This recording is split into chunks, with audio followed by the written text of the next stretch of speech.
నేను గత 2 నెలలుగా ఇలాంటి హైలీ కాన్ఫిడెన్షియల్ డాక్యుమెంట్స్ని చదువుతున్నాను.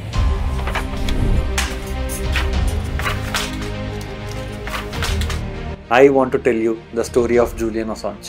12 million people have seen that video. You still want to tell me you think it's just a little website?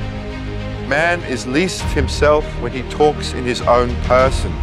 But if you give him a mask, he will tell you the truth. అది 2012 June 19. Julian Assange చేసిన పనికి అతన్ని ఎలాగైనా పట్టుకొని జైల్లో వేసి నరకం చూపించడానికి యునైటెడ్ స్టేట్స్ అండ్ యూకే 2 దేశాల ప్రభుత్వాలు ఎదురు చూస్తున్నాయి. I need names of sources who could be harmed if these cables are put out. They're coming after us. We need to publish now. This is the biggest leak of classified information in history. Julian Assange ఎవ్వరికంటా పడకుండా ఒక మారు వేషం వేసుకొని లండన్లోని embassy of Ecuador దగ్గరకు వచ్చాడు. ఒక్కసారి కనుక అసాంజ్ ఆ ఎంబసీ లోపలికి ఎంటర్ అవుతే అతన్ని ఎవ్వరూ పట్టుకోలేరు. ఆ ఎంబసీ లోపలికి వెళ్ళడానికి ఏ గవర్నమెంట్ ఫోర్సెస్కి పర్మిషన్ లేదు. అండ్ అసాంజ్ ఆ రోజు ఆ ఎంబసీ లోపలికి ఎంటర్ అయ్యాక తను దాదాపు 7 ఏళ్ల వరకు బయటికి రాలేదు. అసాంజ్ ఎక్కడున్నాడో ఏ బిల్డింగ్లో ఉన్నాడో తెలిసి కూడా అతన్ని ఎవ్వరూ ఏమీ చేయలేకపోయారు. The most powerful country in the world, United States, Julian Assange అనే ఒక వ్యక్తికి భయపడింది. Former head of Iceland's biggest bank has been accused of fraud. We took down $1 billion bank. This is crazy. The White House today blasted the leak of over 90,000 military documents. Military logs expose hundreds of informants. There are lives at risk here. అసలు Julian Assange ఏం చేశాడు, ఎందుకు United states and UK 2 దేశాల ప్రభుత్వాలు వాడి కోసం వెతుకుతున్నాయన్న విషయాన్ని మీరు అందరూ తెలుసుకోవాలి. అండ్ మీరు అసాంజ్ గురించి, తన ఎథిక్స్ గురించి, తన మిషన్ గురించి ఏమనుకున్నా సరే, this case should not be ignored. He's not a journalist. He's a threat to national security. This is all about survival. Lives are at stake. What about the lives of the civilians in these conflicts? Just you and your ego and the lies you tell to get whatever you want. This is information the world needs to know. We need to crush these guys. It's live. Times is live. Julian Assange ఒక Australian hacker. చిన్నప్పటి నుండే government కంప్యూటర్స్ని hack చేసి అందులో ఉన్న sensitive ఇన్ఫర్మేషన్ని, government సీక్రెట్స్ని ఇంటర్నెట్లో publish చేసేవాడు. ఎందుకంటే జూలియన్ అసాంజ్ గవర్నమెంట్ చేసే ప్రతి పని ట్రాన్స్పరెంట్గా ఉండాలి అని అనుకునేవాడు. 2006లో తనకి 36 ఇయర్స్ ఉన్నప్పుడు వికీలీక్స్ అనే ఒక వెబ్సైట్ని బిల్డ్ చేశాడు. ఈ వికీలీక్స్లో ఎవరైనా, మీరైనా, నేనైనా ఎలాంటి సెన్సిటివ్ ఇన్ఫర్మేషన్ అయినా, ఎలాంటి కాన్ఫిడెన్షియల్ డాక్యుమెంట్స్ అయినా అప్లోడ్ చేయొచ్చు. అండ్ అసాంజ్ వాటిని ఇంటర్నెట్లో పబ్లిష్ చేసేవాడు. కానీ 2010 వరకు వికీలీక్స్ అనేది అంత పాపులర్ ఏం అవ్వలేదు. But then something happened that would change everything. United States టెర్రరిజంని స్టాప్ చేస్తామని చెప్పి ఇరాక్ అండ్ ఆఫ్ఘనిస్తాన్ లోపలికి ఇన్వేడ్ అయ్యి అక్కడ అటాక్స్ చేయడం స్టార్ట్ చేశారు. My fellow citizens, at this hour, American and coalition forces are in the early stages of military operations to disarm Iraq, to free its people, and to defend the world from grave danger. కానీ United States టెర్రరిజంని stop చేస్తామన్న పేరుతో అక్కడున్న Iraqi ఫ్యామిలీస్ని దారుణంగా చంపుతూ వచ్చారు. And అక్కడున్న ప్రిజనర్స్ని కూడా బ్రూటల్గా torture చేయడం స్టార్ట్ చేశారు. ఇవన్నీ చూసి తట్టుకోలేక అక్కడున్న US army intelligence analyst Chelsea Manning ఇవన్నీ ప్రపంచానికి తెలియాలి అనుకుంది. దాని తర్వాత తను యుఎస్ మిలిటరీ కంప్యూటర్స్ నుంచి hundreds of thousands of classified intelligent డాక్యుమెంట్స్ని డౌన్లోడ్ చేసి డైరెక్ట్గా వికీలీక్స్లో అప్లోడ్ చేసింది.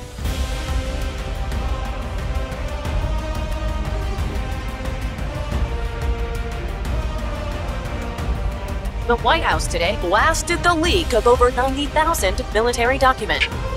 This was the biggest leak in the history of this particular planet. It was the biggest leak in the history. And నేను ఆ leak అయిన documents గత 2 నెలలుగా స్టడీ చేస్తున్నాను. These documents contains hundreds of thousands of classified intel never seen before. US military అక్కడ conduct చేసిన secret rights గురించి, అక్కడ ఇరాకీ ఫ్యామిలీస్ని ఎగ్జిక్యూట్ చేయడం గురించి ఎవ్రీ డీటెయిల్ ఈ లీక్స్లో ఉన్నాయి. ఈ జెయింట్ లీక్స్లో ఒక వీడియో కూడా లీక్ అయింది. కొంతమంది సివిలియన్స్ అండ్ కొంతమంది జర్నలిస్ట్ రోడ్డు పైన నడుస్తూ వస్తున్నారు. వాళ్ళ చేతిలో ఉన్న కెమెరాస్ని చూసి గన్స్ అనుకొని ఓపెన్ ఫైట్కి ఆర్డర్ ఇచ్చి దారుణంగా చంపేశారు.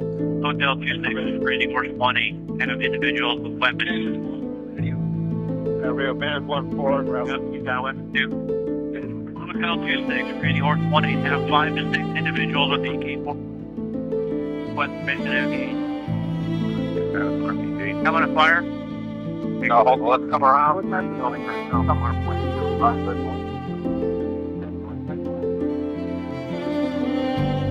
Come on, fire.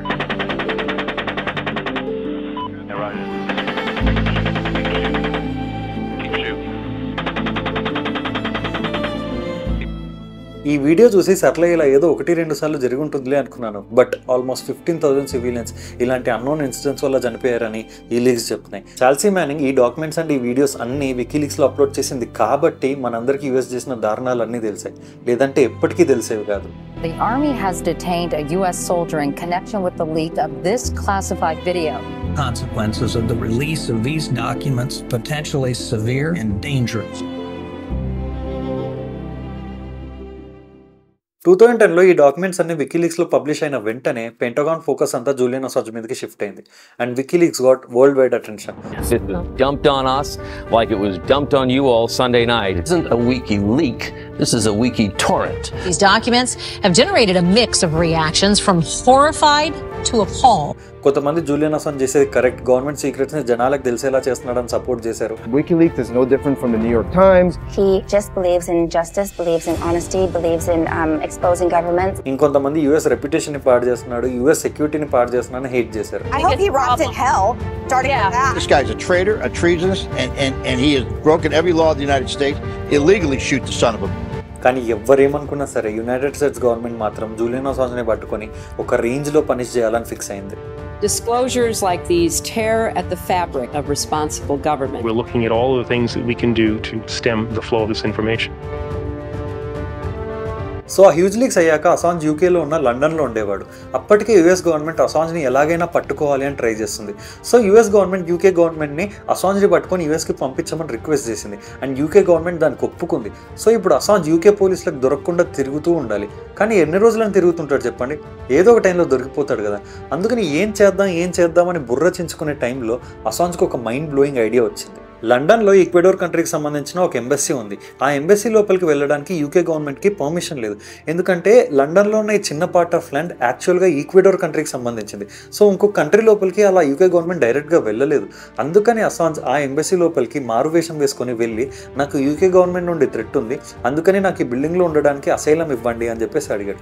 దానికి ఈక్వెడోర్ కంట్రీ కూడా సరే నువ్వు ఈ బిల్డింగ్ బయటికి వెళ్తే నీకు యూకే గవర్నమెంట్ నుండి థ్రెట్ ఉంది కదా, సరే నువ్వు ఈ బిల్డింగ్ లోపలే ఉండొచ్చు అని అసైలం ఇచ్చారు అసాంజ్కి. అసైలం అంటే ఇప్పుడు ఒకవేళ ఒక కంట్రీ నుండి ఎవరికైనా థ్రెట్ నుండి ఇంకొక కంట్రీ దగ్గరకు వచ్చి నాకు ఆ కంట్రీ నుండి థ్రెట్ ఉంది, నేను మీ కంట్రీలో ఉండడానికి నాకు పర్మిషన్ ఇవ్వండి అంటే వాళ్ళకి అసైలం ఇస్తారనమాట. దాన్నే అసైలం అని చెప్పేసి అంటారు. సో అలా అసాంజ్కి ఈక్వెడోర్ కంట్రీ అసైలం ఇచ్చింది ఆ బిల్డింగ్ లోపలే ఉండడానికి. సో అప్పుడు యూకే గవర్నమెంట్కి ఏం చేయాలో అర్థం కాక ఆ బిల్డింగ్ బయట కొంతమంది పోలీసులను నిల్చోబెట్టి అసాంజ్ బయటికి ఎప్పుడు వస్తే అప్పుడు పట్టుకోవడానికి రెడీగా ఉంది. కానీ అసాంజ్ ఆ బిల్డింగ్ నుండి అడుగు కూడా బయట పెట్టట్లేదు.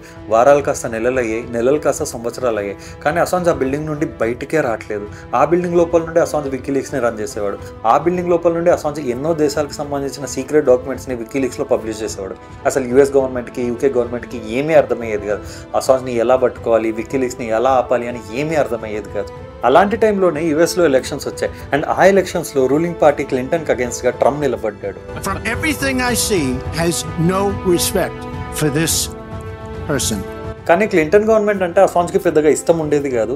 అందుకని క్లింటన్ పాస్ట్ 5 yearsగా చేసిన illegal activities and government secrets అన్నీ వికీలీక్స్లో అప్లోడ్ చేసి పడేశాడు అండ్ ఆ లీక్ అయిన డాక్యుమెంట్స్ ట్రంప్ క్యాంపెయిన్కి చాలా హెల్ప్ అయ్యాయి. జూలియన్ అసాంజ్ క్లింటన్ గవర్నమెంట్ సీక్రెట్స్ని బయట పెట్టాడు కాబట్టి ట్రంప్ ప్రెసిడెంట్ అయ్యాడు.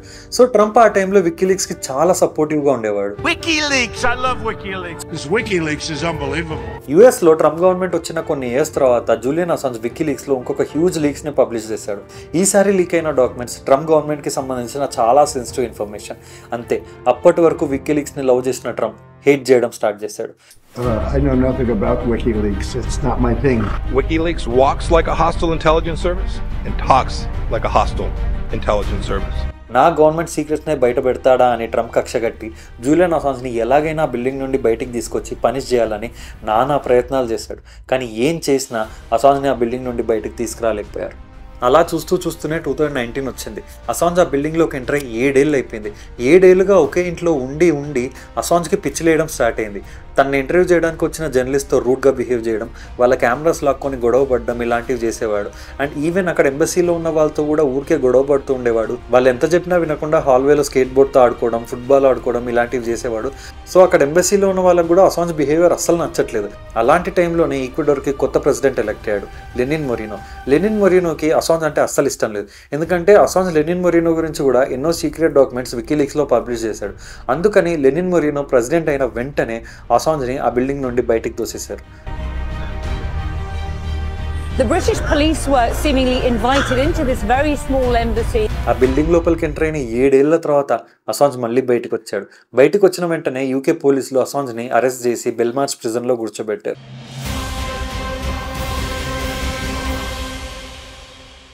అసాంజ్ని అరెస్ట్ చేసిన తర్వాత యూఎస్ గవర్నమెంట్ యూకే గవర్నమెంట్కి రిక్వెస్ట్ పెట్టింది అసాంజ్ని యూఎస్కి పంపించమని.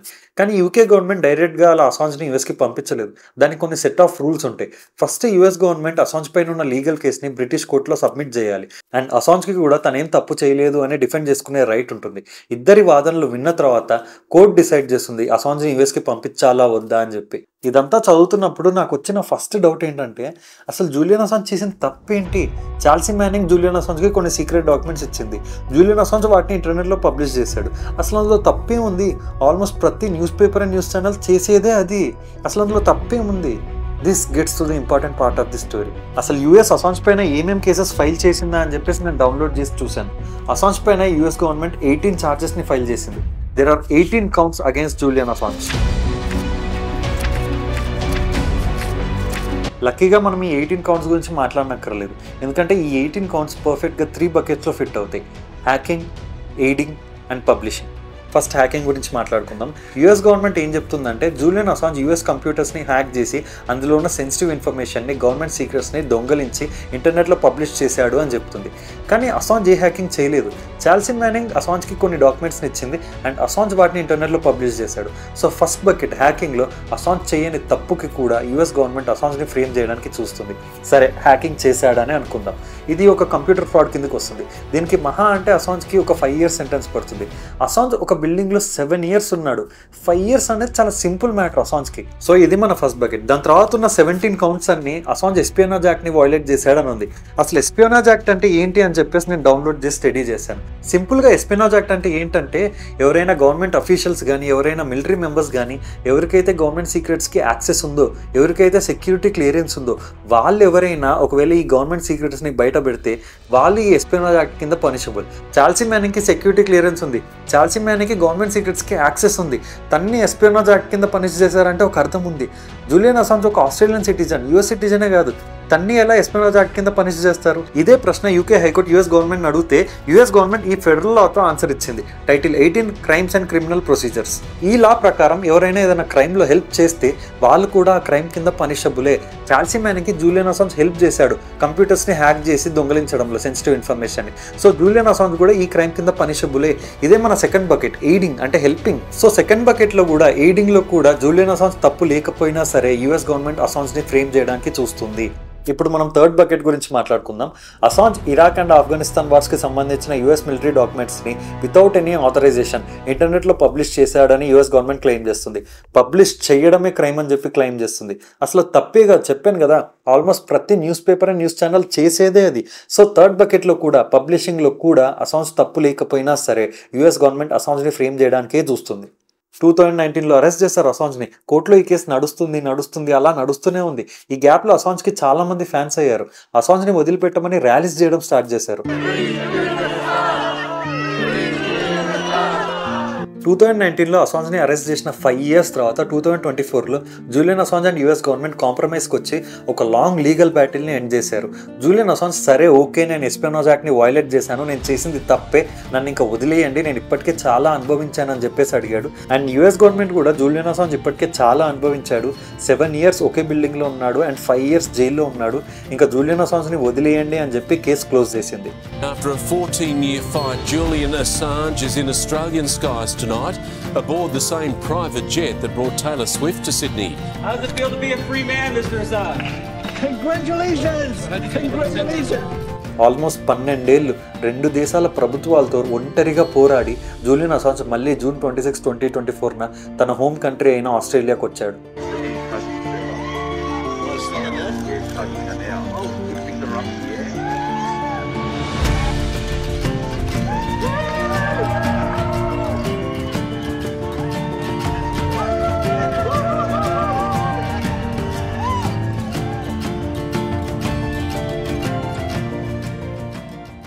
So this is it for today, guys. If you are really interested in more stuff like this, do follow me and subscribe me.